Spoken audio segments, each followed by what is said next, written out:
É necessário fazer uma confissão pública para obter a salvação? Romanos 10, 9 e 10. Em Romanos 10, 9 e 10, é usado por muitos cristãos bem intencionados em um esforço para levar alguém à fé em Cristo. Se com a tua boca confessares Jesus como Senhor, e em teu coração creres que Deus o ressuscitou dentre os mortos, serás salvo. Porque com o coração se crê para a justiça, e com a boca se confessa a respeito da salvação. Essa passagem não deve ser entendida no sentido de que somos salvos por meio de uma profissão audível de fé. Sabemos que a salvação é pela graça mediante o dom da fé. Isso está em Efésios 2, 8, 9. E não pelas palavras que falamos. Portanto, como em toda a Escritura, o contexto é de fundamental importância se quisermos compreender corretamente Romanos 10. Na época em que foi escrito o livro de Romanos, aceitar Cristo e confessá-lo como Senhor, tipicamente resultava em perseguição e, finalmente, na morte do novo cristão. Naquela época, seguir a Cristo e confessá-lo como Senhor, sabendo que a perseguição era certa, era uma indicação da verdadeira salvação e da obra do Espírito Santo.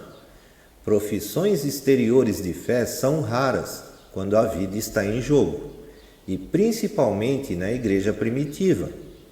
A frase "você será salvo" não se destina a revelar uma condição para a salvação para a confissão pública de um credo, mas sim um fato concreto de que ninguém enfrentando a morte iria confessar Cristo como Senhor, a menos que fosse verdadeiramente salvo.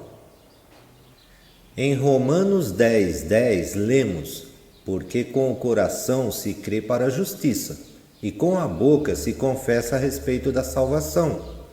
O original grego carrega a ideia de confirmar com a boca o que aconteceu no coração e ser grato por isso. Em Romanos 10, 13 diz: todo aquele que invocar o nome do Senhor será salvo. O versículo 14, no entanto, indica que invocar o Senhor é um privilégio dos que já são resgatados. Como, porém, invocarão aquele em que não creram?